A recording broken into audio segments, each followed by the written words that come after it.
तो आज की कहानी है एक ऐसे अपंग आदमी की जिसके पास बहुत सारे पैसे होते हैं और इसलिए वह अपने छोटे से लेकर बड़े कामों के लिए नौकर रखता है।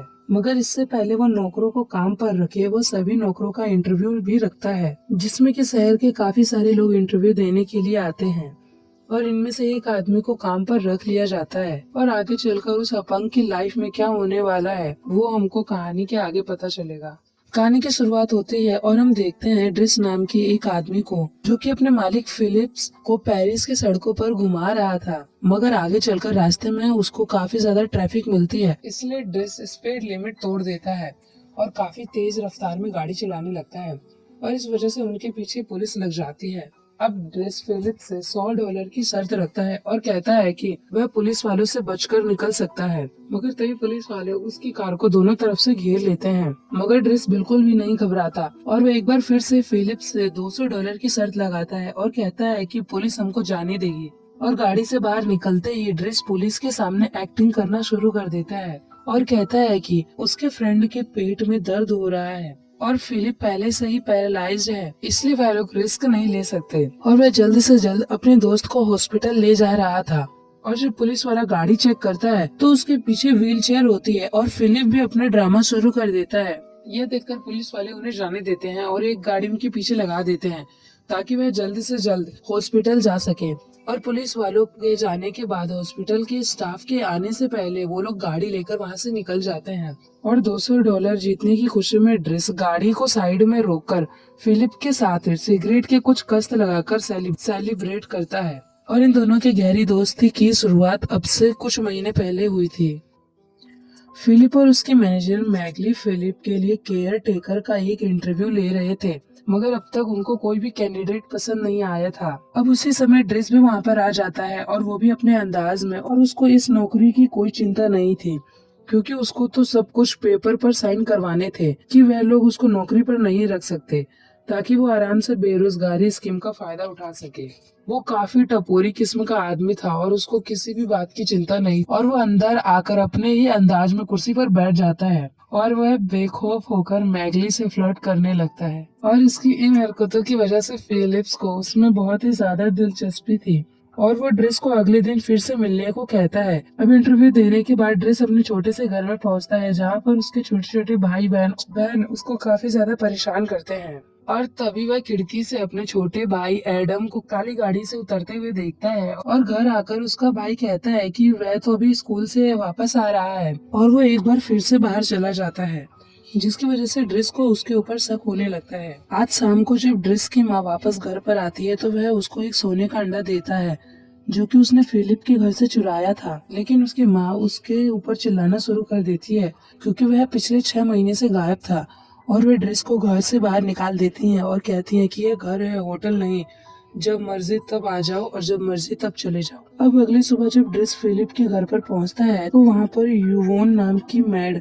ड्रिस को पूरा घर दिखाती है और ड्रिस को उसके सारे काम भी बता देती है। फिर वह ड्रिस को उसका कमरा दिखाती है और बाथरूम भी दिखाती है, जिसको देखकर उसकी तो आंखें खुली की खुली रह जाती हैं। और तभी फिलिप उसको बुलाता है और उसको पेपर दे देता है और कहता है कि पहले 1 महीने तुमको अपना ट्रायल देना होगा। और ड्रिस भी उसकी बात को मान जाता है, मगर फिलिप शर्त लगाता है कि वह 2 हफ्ते से ज्यादा नहीं टिक पाएगा। और ड्रिस अपने कमरे में सामान रख देता है और वह फिर फिलिप का ख्याल रखने के सारे काम सीखने लगता है। फिलिप के नहाने से लेकर कपड़े बदलने तक के सारे काम उसी को ही करने थे और इसके लिए वह मैगली से शिकायत भी करता है, लेकिन उसने एग्रीमेंट को एक्सेप्ट कर लिया था। अब रात को डिनर करते समय ड्रिस को फिलिप की बेटी एलिसा अपने बॉयफ्रेंड के साथ दिखाई देती है जो कि अपना कुछ निजी समय बिताने के लिए खाली जगह ढूंढ रहे थे, मगर ड्रिस दोनों को ही वहाँ से भगा देता है, जिससे बॉस की बेटी नाराज होती है।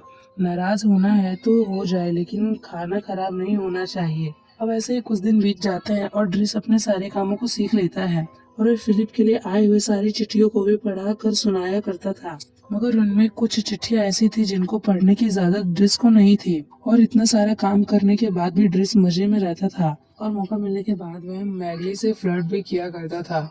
अब एक दिन ड्रिस को फिलिप को घुमाने के लिए बाहर ले जाना था, मगर उसने फिलिप को किसी सामान की तरह कार के पीछे नहीं रखा बल्कि अपने बगल वाली सीट पर बिठा दिया।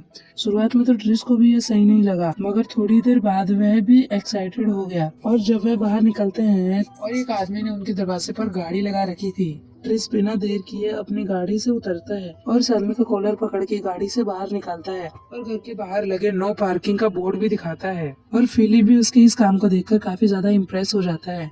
इसके बाद वह दोनों आर्ट म्यूजियम में पहुंचते हैं, जहां पर फिलिप एक पेंटिंग खरीदने वाला था, लेकिन ड्रेस उसको पेंटिंग खरीदने से रोकता है और कहता है, आप पागल हो गए हो क्या? खाली कैनवास पर लाल रंग के छींटों को कौन खरीदता है? इसलिए फिलिप्स पेंटिंग नहीं खरीदता। इसके बाद फिलिप अपने एक रिश्तेदार से मिलता है, जो उसको बताता है कि ड्रेस सही आदमी नहीं है और वह तो एक बार जेल भी जा चुका है। लेकिन फिलिप को इस बात से कोई फर्क नहीं पड़ता। उसको ड्रेस पसंद था, क्योंकि वह बाकी लोगों की तरह उस पर तरस नहीं खाता था और वो उसको हमेशा एक आदमी की तरह ट्रीट किया करता था। अब रात के समय युवन ड्रेस को बताती है कि जिन चिट्ठियों को वह खोल नहीं सकता, दरअसल वो एलेनोर नाम की एक औरत की है, जिससे फिलिप चिट्ठियां लिखकर बातें किया करता था, मगर वह दोनों आज तक एक दूसरे से नहीं मिले हैं। अब जब रात के समय ड्रेस सोने की कोशिश कर रहा था, तो उसको फिलिप के केयरिंग मॉनिटर में से आवाज आने लगती है, क्योंकि फिलिप को सांस लेने में दिक्कत हो रही थी। ड्रेस उसको नजरअंदाज करना तो चाहता था, मगर वह उसे चाह कर भी इग्नोर नहीं कर पाता और वो फिलिप के कमरे में जाता है और वह उसको शांत करवाता है। वह फिलिप के चेहरे को गीले कपड़े से साफ करता है, जिसके थोड़ी देर बाद फिलिप सो जाता है, मगर थोड़ी देर बाद फिर से फिलिप की सांसें अटकने लगती हैं और इस बार ड्रेस बिना हिचकिचाए फिलिप को उठाता है और वह उसको व्हील चेयर पर बैठाकर नदी के किनारे सैर करवाने के लिए ले जाता है। न जाने कितने समय फिलिप रात के समय पेरिस की सड़कों पर घूम रहा था और वह ड्रेस से कहता है कि कभी कभी दवाइयों से अच्छा बाहर का माहौल दर्द मिटाने के काम आता है। मगर एक बार फिर से फिलिप्स का दम घुटने लगता है और इस बार ड्रेस उसको अपने साथ स्मोकिंग करने को कहता है। शुरुआत में तो वो थोड़ा बहुत ही हिचकिचा रहा था, लेकिन स्मोक करने के बाद उसको काफी ज्यादा अच्छा फील होता है और इसके बाद दोनों एक रेस्टोरेंट में जाते हैं और काफी अच्छा खाना खाते हैं। और थोड़ा सेंटी होने के बाद फिलिप अपनी निजी जिंदगी के बारे में ड्रेस को बताता है। अच्छा, और वह बताता है कि उसकी पत्नी और वह एक दूसरे को स्कूल के समय से जानते हैं और उनकी शादी के बाद बदकिस्मती से उनकी 5 मिसकैरेज हुए, जिसके बाद दोनों ने एलिसा को अडॉप्ट करने का फैसला किया। और फिलिप को तेज रफ्तार की स्पोर्ट कार का काफी ज्यादा शौक था। फिर एक दिन पैराग्लाइड करते समय फिलिप का एक हादसा हो गया, जिसकी वजह से उसकी यह हालत हो जाती है और इसी हादसे में वह अपनी पत्नी को भी खो देता है। और तभी ड्रेस को याद आता है कि उसके ट्रायल का 1 महीना पूरा हो चुका है, यानी कि अब उसकी नौकरी तो पक्की है, लेकिन इससे पहले उसको वह सोने का अंडा लौटाना हो, जिसे उसने फिलिप के घर से चुराया था, क्योंकि वह अंडा फिलिप को उसकी पत्नी ने तोहफे में दिया था। अब अगले दिन ड्रेस अपनी छोटी बहन से मिलता है और वह उसको वो अंडा ढूंढने के लिए कहता है। और बातों ही बातों में ड्रेस को पता चलता है कि काफी दिनों से पुलिस उसके घर में चक्कर लगा रही है और वह समझ चुका था कि एडम जरूर किसी न किसी मुसीबत में है और वह जल्द से जल्द उससे मिलने के लिए जाता है। पता चलता है कि एडम के पास 30 ग्राम ड्रग्स पकड़े गए थे, जिसकी वजह से पुलिस को भी उसके ऊपर शक था। ड्रेस उसको अपने साथ ले जाना तो चाहता था, मगर वो एक बार फिर से उस काली गाड़ी के अंदर बैठ जाता है और वहाँ से चला जाता है।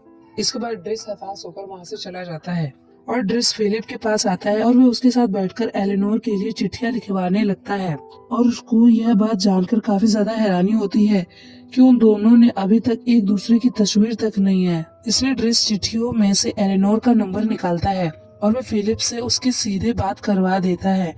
और इसके बाद क्या, वह दोनों तो पूरे दिन रात फोन पर बातें किया करते थे। और इसके बाद वह लोग फिलिप की एक तस्वीर पसंद करके एलेनोर को भेज देते हैं। अब इसके थोड़ी देर बाद जब ड्रेस पेंटिंग कर रहा होता है, तो एलिसा वहाँ पर उससे सिगरेट मांगने के लिए आ जाती है, मगर वह ड्रेस को पेंटिंग करते देख उसका मजाक उड़ाने लगती है। इस वजह से ड्रेस गुस्सा होकर उसको कमरे से बाहर निकाल देता है। और उधर फिलिप चिट्ठियों में से अपनी तस्वीर बदलकर अपनी पैरालाइज होने से पहले की तस्वीर लगवा देता है। वो सोच रहा था कि कहीं व्हीलचेयर को देखकर एलेनोर उससे बात करना ना छोड़ दे। अब तभी ड्रेस भी वहाँ पर आ जाता है और वो एलिसा की शिकायत करने लगता है। फिलिप को यह बात जानकर काफी ज्यादा हैरानी होती है कि वह पेंटिंग भी कर लेता है। अब जैसे तैसे दिन गुजर जा रहे थे, उन दोनों की दोस्ती और भी ज्यादा गहरी होती जा रही थी। ड्रेस उसके साथ बर्फ में खेलने के लिए जाया करता था और सुबह सुबह वो दोनों एक साथ ही मॉर्निंग वॉक पर जाया करते थे। अब ड्रेस की पहली पेंटिंग पूरी हो चुकी थी और वह अपनी पेंटिंग पूरी करने के बाद मैगली को दिखाता है और पेंटिंग देखकर मैगली उससे थोड़ा बहुत इम्प्रेस हो जाती है। लेकिन जब वो उसको किस करने के लिए आगे बढ़ता है, तो वह उसके मुंह पर एक जोरदार चाटा देती है। अब ड्रेस अपनी पेंटिंग फिलिप को दिखाता है, तो वह उसे काफी ज्यादा पसंद आती है। और वह ड्रेस से प्रॉमिस करता है कि वह उसकी पेंटिंग को बेचेगा। अब कुछ दिनों बाद जब फिलिप का जन्मदिन होता है तो वह बिल्कुल भी खुश नहीं था, क्योंकि उसके रिश्तेदार बस यह देखने के लिए पहुंचे थे कि वह अभी तक जिंदा है या नहीं। इधर फिलिप की पार्टी में सभी लोग पूरे म्यूजिक में मजे ले रहे थे। तभी ड्रेस देखता है कि एलिसा अपने कमरे में रो रही होती है, और उसके पूछने पर एलिसा बताती है कि उसके बॉयफ्रेंड ने उससे ब्रेकअप कर लिया है। और ये सुनकर ड्रेस उसके ऊपर हंसने लगता है और कहता है कि तुम पागल हो क्या। और उधर फिलिप अपने एक रिश्तेदार को ड्रेस की पेंटिंग $11,000 में बेच देता है। अब पार्टी के दौरान फिलिप ड्रेस को एक पुराना क्लासिकल म्यूजिक सुनने के लिए कहता है, लेकिन उस म्यूजिक को एंजॉय करने के बजाय वह जोर जोर से हंसने लगता है और वो पार्टी में अपने टाइम के गाने बजाकर नाचना शुरू कर देता है। और देखते ही देखते बाकी सभी लोग उसके पीछे नाचने लगते हैं। अब रात के समय फिलिप को सुलाने से पहले ड्रेस उसको एलिनोर की चिट्ठी पढ़कर सुनाता है, जिसमें उसने कहा था कि वह अगले हफ्ते पेरिस आ रही है, और साथ में उसने अपनी एक तस्वीर भी भेजी थी। अब फिलिप के डेट के दिन ड्रेस और यूवॉन उसको काफी सारी ड्रेस पहनाते हैं, और बहुत सारी ड्रेस की अदला बदली के बाद फाइनली फिलिप को एक ड्रेस पसंद आ जाती है, जिसके बाद वो अपने डेट के लिए चला जाता है। और इधर ड्रेस एलिसा के बॉयफ्रेंड को धमकाने के लिए पहुंच जाता है, और जब उसका बॉयफ्रेंड एलिसा से माफी मांगने को तैयार होता है, ड्रेस तब उसको छोड़ता है। और इधर रेस्टोरेंट में फिलिप और यूवोन एलिनोर का इंतजार कर रहे थे, और 1 घंटे बाद भी जब वह नहीं आती तो फिलिप ड्रेस को फोन करके उसे घर ले जाने के लिए बुला लेता है। और जैसे वो लोग रेस्टोरेंट से बाहर निकलते हैं तभी एलिनोर रेस्टोरेंट के अंदर आती है, मगर वो दोनों एक दूसरे को नहीं देख पाते। अब फिलिप ड्रेस को अपने प्राइवेट प्लेन में घुमाने के लिए ले जाता है। वो उसको उसकी बनाई पेंटिंग के पैसे भी देता है, जिसको देखकर ड्रेस काफी ज्यादा खुश होता है। अब अगली सुबह दोनों पहाड़ों की तरफ निकल जाते हैं, और फिलिप एक बार फिर से पैराग्लाइडिंग करने का फैसला करता है, लेकिन उसकी एक शर्त थी कि ड्रेस भी उसके साथ चलेगा। शुरुआत में तो ड्रेस की भी हालत खराब हो जाती है, लेकिन बाद में उसको भी मजा आने लगता है। अब घर पहुंचकर वह देखता है कि एडम उसका वहीं पर इंतजार कर रहा था, और उसके चेहरे के ऊपर चोट के निशान भी थे, लेकिन अभी तक वह ड्रेस को सच बताने के लिए तैयार नहीं था। ड्रेस उसको वहीं पर बैठाकर फिलिप को सुलाने के लिए चला जाता है। फिलिप को नींद आ रही थी, इसलिए वह ड्रेस के परिवार के बारे में पूछता है।